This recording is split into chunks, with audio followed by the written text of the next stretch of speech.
Oh, oh, oh, got out. Oh, got out, boys. I said we done got out flowers up in this mud. Look at these things. Okay, I like it. I love it. Oh, oh, and you do it. And you do it. Ooh, and they smell so good. They smell so. Do it.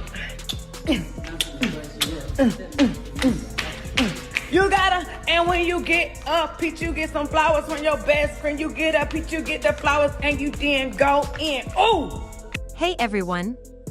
Welcome back to my channel, your go-to place for all the latest in reality TV, pop culture, music, and everything in between. If you haven't already, don't forget to hit that notification bell, like this video, and subscribe so you never miss any of the drama when we go live or drop new content. Now, let's get into the juicy fallout from the Real Housewives of Atlanta Season 16, Part 2 of the reunion. Since the second part aired, fans have been buzzing non-stop, and the drama has spilled all over social media. She doesn't believe we're as cool as we used to be.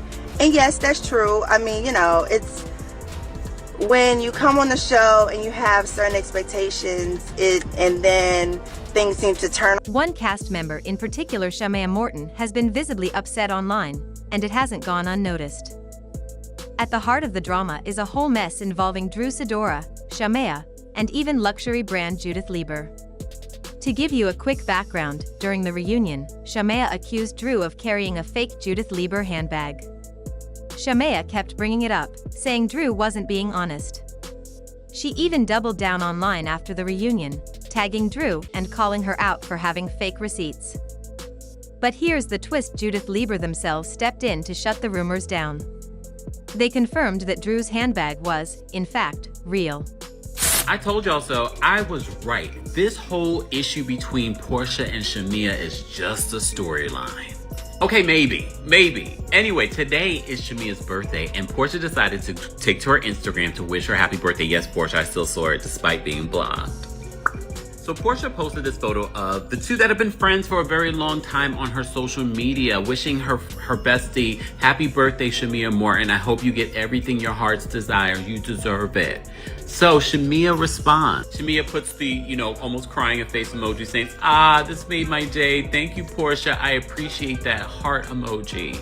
This comes after Shamea said on Watch What Happens Live that she's basically done with her friendship with Porsha and she's leaving it in Porsha's court to come to her. And maybe this was Porsha's way of coming to Shamea. Drew had even posted her receipt from Bergdorf Goodman as proof, and Judith Lieber backed her up directly in the comments. After that, Drew reposted their statement, thanking the brand and tagging Shamea, basically telling her, let it go already. That should have been the end of it, right? Nope. Shamea didn't back down. She posted a side-by-side comparison showing Drew's bag next to her own, hinting that Drew's might have been a knockoff.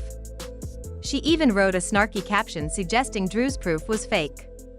But with Judith Lieber publicly defending Drew, it really made Shamea look petty.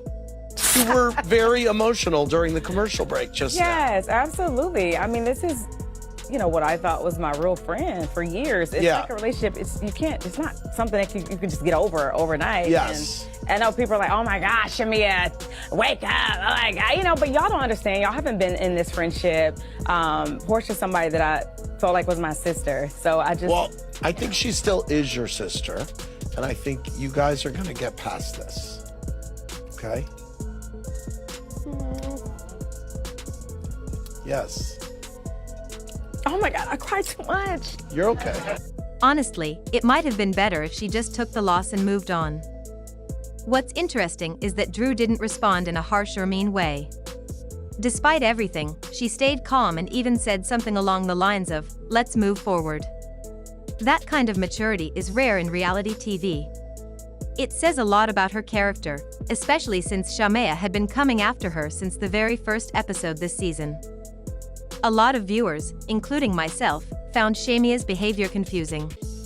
There were so many other things she could have called Drew out for, like the whole situation involving that Michael Jordan rumor, but instead, she chose to focus on a handbag. It felt petty, and it didn't land the way she probably hoped it would. But the handbag drama isn't the only thing going on.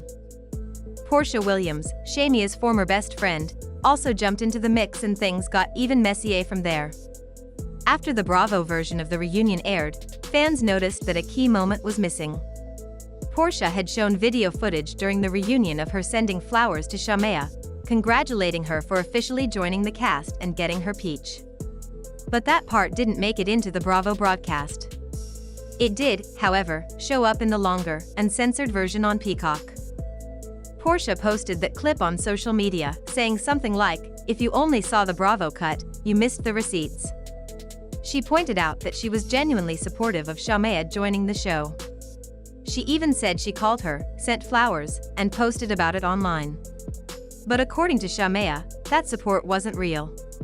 Shamea claimed the flowers were actually for her birthday, not for her becoming a full-time cast member. Shamea also took issue with Porsha missing her wedding in Kenya, something she has brought up multiple times now. Porsha responded by saying she couldn't attend due to a health condition that makes it hard for her to be on long flights. But fans quickly pointed out that she had traveled to Nigeria with her ex-husband around that same time, so people are asking questions. Porsha, never one to stay quiet, fired back with even more receipts. She reposted an old social media caption from 2017 where Shamea herself had described her ceremony in Kenya as a dowry and traditional wedding. That directly contradicted what Shamea said during her Breakfast Club interview where she claimed she only had one wedding.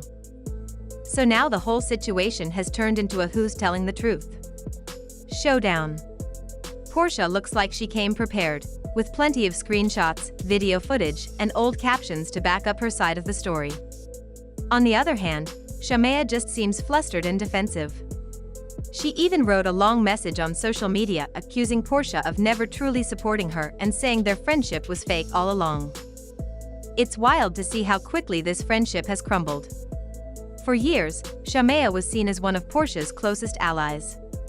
But now, it looks like that bond is broken for good. And here's what I really think: Porsha clearly knows how to play the reality TV game. She comes with receipts, she understands how to create compelling storylines, and she knows how to land a moment. Shamea, on the other hand, just isn't giving what needs to be given for a show like this. In fact, a lot of viewers now say they don't want to see her return next season. She didn't come across as likable, she seemed jealous, bitter, and constantly caught up in petty arguments. At the start of the season, people were excited to see Shamea on the show full-time. Fans were like, why haven't we had more of her before? But after seeing how everything played out, that excitement has definitely faded.